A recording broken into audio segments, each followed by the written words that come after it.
semuanya. Bersama Meli kita akan melanjutkan di sesi berikutnya, yaitu tentang materi yang baru. Sebelum kita lanjutkan, mari anak-anak bisa lihat gambar berikut ini. Apa komentar anak-anak semuanya? Pasti ada banyak macam komen. Atau mungkin ada yang punya pengalaman seperti ini? Nih, kalau kita lihat ini fotonya adalah anak-anak yang seusia kalian juga, tetapi dia menyemir sepatu. Kalau lihat dari seragam atasnya itu kayaknya seragam olahraga itu ya. Oke, next. Nah, lihat ini. Apa sih yang ada dalam pikiran kalian? Ada nggak yang berangkat sekolah seperti ini? Sepertinya tidak ada. Ya, kalau kita lihat dia harus naik perahu. Mem Nelly pernah nonton di Trans TV, kalau sekolah di Provinsi Banten masih ada anak yang harus berangkat ke sekolah itu dengan menyeberangi sungai dengan naik perahu, ya, seperti ini. Oke, next. Nah, ini juga mungkin lebih kecil ya dari kalian. Kalau lihat dari fotonya seusia SD ya, mereka juga berjualan koran. Kalau kita melihat ketiga slide tadi, apa yang harus kalian katakan? Tentu saja adalah bersyukur bahwa saya punya kesempatan yang baik untuk belajar, untuk bersekolah di tempat yang baik juga, yaitu di SMP Singkaraus. Baik anak-anak, untuk materi kita berikutnya adalah wawasan wiyata Mandala. Oke, what is it? Apa itu? Nah, kita lihat pengertiannya dulu. Wawasan. Wawasan itu berarti cara memandang, cara meninjau, cara melihat, cara tanggapan indrawi terhadap sesuatu. Sesuatunya adalah lingkungan. Next. Wiyata. Wiyata berarti pendidikan, ya. Sedangkan mandala berarti lingkaran, bundaran, bulatan atau lingkungan. So, what is wawasan wiyata mandala? Yaitu cara memandang sekolah sebagai lingkungan pendidikan dan pembelajaran. Jadi, lihat yang digarisbawahi, sekolah sebagai lingkungan pendidikan dan pembelajaran. Jadi di sekolah hanya ada pembelajaran atau proses pendidikan, tidak ada proses-proses yang lainnya. Sekolah sebagai lingkungan pendidikan dan pembelajaran, maka sekolah mengemban misi pendidikan. Oleh karena itu, sekolah tidak boleh digunakan untuk tujuan lain di luar pendidikan. Lihat kata yang digarisbawahi, sekolah tidak boleh digunakan untuk tujuan lain di luar bidang pendidikan. Nah, sekolah pendidikan. Next. Sekolah harus benar-benar menjadi ciri-ciri khas masyarakat belajar di dalamnya. Ingat, belajar. Kemudian, sekolah terus-menerus menggali, mengenal, memahami, menyadari, menguasai, menghayati, dan menyampaikan nilai-nilai positif yang ada pada sekolah. Yang lebih penting lagi, sekolah menjadi suri tauladan masyarakat sekitarnya karena misi pendidikan itu. Sekolah di sini bukan berarti bangunannya ya anak-anak, tetapi kita semua yang ada dalam komponen sekolah tersebut. Berarti kita mengemban tugas yang mulia. Tugas kita adalah menjadi suri tauladan, menjadi teladan, menjadi panutan masyarakat di sekitar. Maka kita harus komponen sekolah harus benar-benar memiliki karakter yang baik seperti yang sudah Mem Nelly sampaikan pada sesi visi misi sekolah sebelumnya.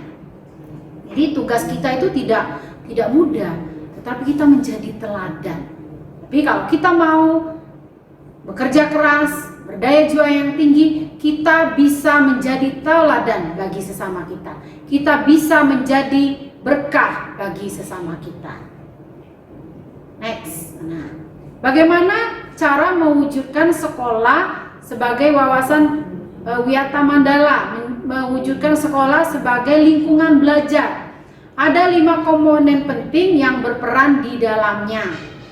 Ada peran kepala sekolah, peran guru, peran sivitas akademika atau warga sekolah yang lain, peran murid, peran masyarakat sekitar. Nah, Mem Nelly tidak akan membahas semua komponen ini, tetapi kita lebih fokus kepada peran kalian sebagai murid atau sebagai peserta didik.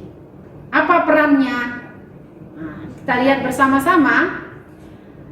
Yang pertama yaitu kalian harus menaati tata tertib yang berlaku di sekolah tanpa kecuali. Jadi tata tertib, nanti ada sesi tata tertib sendiri yang akan disampaikan. Kalian harus mencermati itu. Apa sih yang harus saya lakukan as a student? What should I do as a student of SMP Carolus Bengkulu? Apa yang harus saya lakukan sebagai peserta didik? Tata tertib apa saja yang harus saya taati? Dalam poin tata tertib dibahas secara rinci kewajiban, larangan, dan lain-lain bagi seorang peserta didik di SMP Sinkarolus. Tata tertib dibuat untuk ditaati. Bagaimana cara kita mentaatinya? Yaitu dengan cara belajar melalui kedisiplinan. Jadi bukan untuk dilanggar. Tata tertib mengajari kita untuk menjadi pribadi yang disiplin, pribadi yang berkarakter baik. Next. Pramurid, hormat dan sopan kepada guru dan warga sekolah yang lainnya. Ya. Ada nanti sesi tentang etika sendiri, sopan santun ada sesi tersendiri. Hormat yaitu dengan contoh sederhana memberi salam. Selamat pagi Pak, selamat pagi Bu, selamat pagi teman-teman, dengan posisi badan yang seharusnya. Ada nanti ya caranya bagaimana memberi hormat dan bersikap sopan kepada guru dan warga sekolah. Nah, yang terjadi adalah sering sekali anak-anak bersikap tidak hormat dan tidak sopan kepada warga sekolah yang lainnya, yaitu terjadi di antara kalian sendiri. Contohnya apa? Sering menyebut nama orang tua. Itu karakter yang tidak baik yang harus segera kita hilangkan dalam diri kita sendiri. Kalian mau disebut memanggil, kalian dipanggil dengan nama orang tuamu. Bapak Ibu guru itu punya semua loh data peserta didik, apalagi Bapak Ibu wali kelas punya semua, kontak orang tua punya, kontak kalian punya. Nah, ini sikap yang harus kita segera. Kalau anak-anak punya kebiasaan yang kurang baik, yaitu dengan cara memanggil temannya dengan nama orang tuanya, maka hal itu segera dihentikan, jangan terjadi lagi. Kenapa? Hal-hal seperti itu nanti akan bisa memicu ketidaknyamanan dalam komunitas sekolah kita, karena saling mengejek. Nah, apalagi orang tua, namanya orang tua adalah orang yang harus kita hormati. Kalau kita menyebut nama teman kita dengan nama orang tuanya, itu adalah contoh real sikap yang tidak hormat dan tidak sopan. Orang tua termasuk juga warga sekolah loh. Jadi orang tua, peserta didik, guru itu adalah warga sekolah, bahkan masyarakat di sekitarnya. Jangan sampai nanti anak-anak mendapat cap atau cap negatif. Oh, peserta didik Carolus itu suka nyebut nama orang tua, suka mengejek ini. Apalagi kalau dinilai oleh masyarakat bahwa di sekitar kita, bahwa kita jadi nama baik kita tercoreng karena kita. Next, hormat dan sopan kepada teman. Nah, udah saya Meli singgung ya tadi, contohnya tadi bagaimana bersikap kepada teman, yaitu yang baik. Salah satunya adalah dengan tidak menyebut nama orang tua teman kita. Kemudian juga tidak saling mengejek. Kadang mengejek itu menimbulkan perselisihan sehingga terjadi perkelahian. Kita membangun komunitas persaudaraan di sini, bukan membangun komunitas yang tidak baik. Next, belajar dan tekun. Ini wajib hukumnya. Belajar itu tidak hanya tugas seorang murid, Bapak Ibu guru pun belajar. Belajarnya yaitu mempersiapkan apa yang harus Bapak Ibu guru sampaikan kepada kalian. Kalau Bapak Ibu guru belajar dengan tekun, maka kalian harus belajar dengan lebih tekun lagi. Belajar dengan intensitas yang berlipat kali ganda, ya. Setiap orang itu punya kemampuan yang berbeda. Tidak sama kemampuannya. Misalnya saya itu ada di level bawah. Kemudian ada teman saya, dia berada di level yang paling lebih atas dari saya. Maka saya harus betul menyadari kemampuan saya. Kalau teman saya belajarnya cukup dengan sekali, dia sudah paham. Kalau saya mungkin tidak cukup, dengan 3 kali atau 4 kali baru saya paham. Itu contoh belajar yang tekun. Kita harus memahami karakter kita sendiri. Seperti apa sih saya ini dalam belajar? Nah, dengan kita memahami, mengenali diri kita sendiri, maka kita akan tahu, oh kalau teman saya cukup sekali, saya 3 kali nggak apa-apa. Yang penting hasilnya sesuai yang saya harapkan. Itu artinya belajar yang tekun, bukan hanya belajar sekali lewat saja selesai. Ya, saya termasuk tipe orang yang belajarnya harus berkali-kali supaya mengerti. Apalagi zaman IT ini, saya harus banyak belajar tentang IT. Karena saya bukan lahir di zaman IT dan saya menyadari kekurangan saya, maka saya bertanya kepada Bapak Ibu guru yang masih muda, yang sangat paham IT, saya minta diajari. Nah, begitu anak-anak, jadi jangan malu untuk belajar, jangan malu untuk bertanya. Kita harus benar-benar mengenali kemampuan diri kita. Dengan kita mengenali kemampuan diri kita, kita akan belajar yang tekun dan punya strategi yang baik bagaimana supaya kompetensi yang disampaikan Bapak Ibu guru itu dapat kita kuasai. Minimal adalah pengetahuan dasar dari kompetensi tersebut. Next, aktif ya. Di sekolah tidak boleh tidur-tiduran di meja. Apalagi masih pagi-pagi udah tiduran di meja, itu menunjukkan bahwa kita nggak punya semangat. Tidak punya semangat itu bisa menular loh kepada orang yang lain.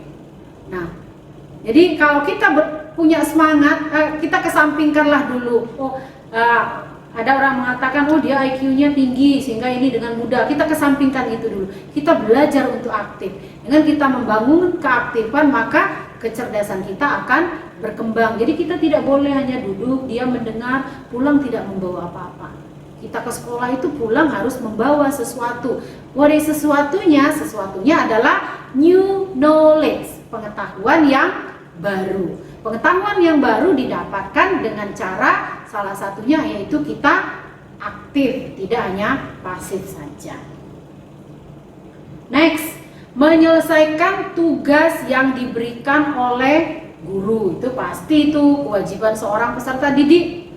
Ya, kalau bisa guru mengatakan deadline tugas tanggal 5 Agustus. Kalau bisa kita sebelum tanggal 5 Agustus sudah menyelesaikannya. Jadi mengerjakan tugas jangan asal-asalan. Kita harus berusaha sekreatif mungkin, sebagus mungkin tugasnya. Ingat, tadi Mem Nelly di sesi visi misi menyampaikan pesan Pak Menteri, kreativitas tanpa batas. Artinya kita semua mempunyai peluang untuk berkreativitas, termasuk dalam menyelesaikan tugas yang diberikan oleh guru. Tidak boleh hanya minimalis. Itu menunjukkan bukan karakter peserta didik yang ada di SMP Singkarabus.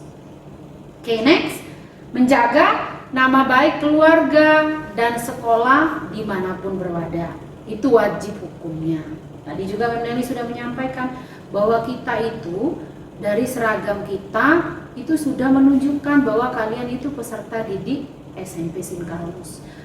Nama baik sekolah, keluarga wajib kita jaga.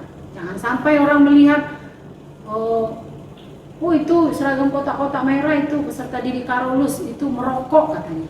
Itu kalian tidak menjaga nama baik, merokok di angkot. Mbak Nelly pernah loh dilapori oleh supir angkot yang mengatakan kalau ada peserta didik Karolus yang sudah mau coba-coba merokok. Pernah dilapori seperti itu. Itu artinya bahwa supir angkot itu peduli dengan kita, bahwa itu sikap yang tidak baik, maka dia melaporkan kepada sekolah, kemudian dicari dan diberi nasihat teman kalian itu. Kemudian berikutnya yaitu menjauhi narkoba. Nah, narkoba ini sekali kita kena atau addicted atau kecanduan, kita akan susah untuk lepas. Maka you have to have a motto, say no to drugs. Kita harus punya motto, katakan tidak pada narkoba yang berhubungan dengan narkoba. Kita harus waspada. Narkoba adalah hal yang paling buruk yang merusak generasi muda saat ini. Jadi jangan sekali-sekali kalian mencoba. Biasanya kita bekerja sama dengan BNN untuk memberikan penyuluhan tentang narkoba supaya anak-anak diedukasi narkoba itu seperti apa bahayanya, apa dampaknya bagi. Yang jelas narkoba tidak mempunyai dampak positif bagi orang-orang muda karena ini sangat merusak. Tapi beda lagi ya kalau untuk bidang lainnya ada nanti kita akan bekerja sama dengan BNN untuk mengadakan penyuluhan narkoba supaya anak-anak mengenal, anak-anak diedukasi tentang narkoba. Kemudian menjaga dan memelihara fasilitas belajar dan mengajar. Nah, sekolah sudah menyediakan fasilitas, maka kalian harus menjaganya supaya suasana kita dalam belajar itu dapat terdukung dengan memelihara fasilitas, misalnya kipas kalau menyalakan dengan baik, lampu juga tidak tatet, bahkan mungkin cara menyalakannya cukup ditekan pakai jari, ini malah dipukul pakai tangan. Nah, itu akan merusak. Kalau lampunya mati, suasana hujan, karena akibat kalian tidak menjaga fasilitas belajar, maka kalian sendiri yang akan merasakan dampaknya. Nah, harusnya kita misalnya kelasnya terang benderang menjadi gelap karena apa? Karena kalian tidak menjaga lampu atau stop kontak itu dengan baik. Kemudian toilet, ya, toilet itu habis digunakan disiram sebagaimana mestinya, tidak membuang sampah di lubang atau di kloset. Karena apa? Itu akan menyebabkan mampet. Kalau mampet, kalian sendiri yang akan merasakan dampaknya. Tentu saja dampaknya adalah ketidaknyamanan. Nah, supaya kita nyaman, jadi wajib kita menjaga dan memelihara semua fasilitas yang disediakan oleh sekolah. Oke, berikutnya menjaga keamanan sekolah. Jadi kalau ada apa-apa yang mencurigakan wajib dilaporkan, paling tidak kepada satpam yang bertugas. Kemudian melaporkan peristiwa negatif yang terjadi di sekolah kepada OSIS, guru, wakil kepala sekolah, guru BP atau kepala sekolah. Guru BP itu sama dengan guru BK. Nah, ini wajib, itu udah ketahui teman-temannya ada perselisihan, malah didiamkan, malah digesek-gesek atau dikompori, sehingga mereka malah semakin saling panas memanasi. Nah, hal ini tidak boleh terjadi. Kalau kamu mengatakan, oh kamu itu cemen, dikit-dikit lapor, oh bukan cemen. Kita di sini adalah menjaga keamanan, menjaga ketertiban, menjaga community. Jadi bukan kalau kalian melaporkan ada teman atau ada teman yang bermusuh, kalian melaporkan ke wali kelas atau ke guru BK atau ke wakil kepala sekolah, itu bukan perbuatan cemen, justru itu adalah perbuatan yang mulia karena kita menjaga kenyamanan, keamanan komunitas sekolah. Ya. Bukan kita mengompori, tetapi kalau bisa justru mendamaikan teman-teman yang berselisih paham tadi atau peristiwa-peristiwa negatif itu kita selesaikan, bukan tambah digosok sehingga negatifnya itu bertambah. Itu bukan karakter peserta didik Carolus itu, kalau mengompor-ngompori kawan sehingga terjadi perselisihan. Karakter yang baik adalah dengan cara melaporkan atau mendamaikan. Kalau tidak sanggup mendamaikan, maka melaporkan. Bukan artinya tukang adu, oh tidak. Tetapi ini adalah untuk kebaikan kita bersama, untuk kenyamanan atau dalam community kita. Nah, memelihara lingkungan sekolah, 5R. Contoh sederhana, ada masih beberapa kelas itu meja masih punya laci. Contoh sederhananya adalah kalian tidak meninggalkan sampah-sampah di laci, tidak meninggalkan buku-buku yang dipinjamkan sekolah di laci. Laci sebelum pulang harus dalam keadaan bersih. Tempat sampah di kelas juga dikosongkan. Di tempat pembuangan akhir sampah kita ada di belakang, di situ. Jadi ada sampah kertas, sampah daun, itu dipisahkan. Itu contoh memelihara lingkungan sekolah. Banyak lagi, listrik, air, itu wajib kita pelihara. Karena kalau kita pakai terus-menerus, lama-lama akan habis. Kalau habis tentu saja kita sendiri kan yang kesulitan. Itu ya anak-anak. Next. Nah, peranan masyarakat. Nah, masyarakat juga punya peranan untuk di lingkungan sekolah, mendukung program dan kebijakan sekolah dalam rangka pemajuan proses belajar dan mengajar. Ini orang tua ya, peranan orang tua. Jadi sekolah sangat terbuka dengan kritik, saran, masukan dari orang tua. Jadi disampaikan kepada orang tuanya, jangan sungkan untuk memberikan kritik, saran, dan masukan.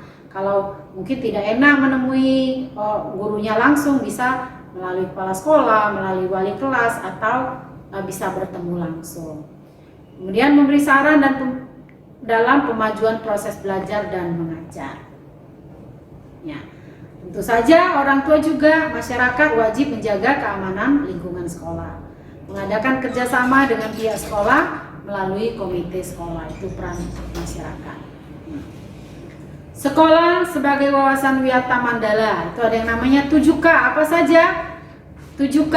Kalau kita tadi tarik dengan visi misi, itu sudah ada tadi Mem Nelly sampaikan di visi misi tadi, di sisi visi misi, yaitu keamanan, kenyamanan, kekeluargaan, community, ya, kedisiplinan, ada masuk kita sendiri ya, ada karakter sisi 5 plus tadi, kerindangan, KPKC, arti sekolah hijau. Kita termasuk sekolah yang dikategorikan green school karena sekolah kita cukup hijau, kemudian cukup asri.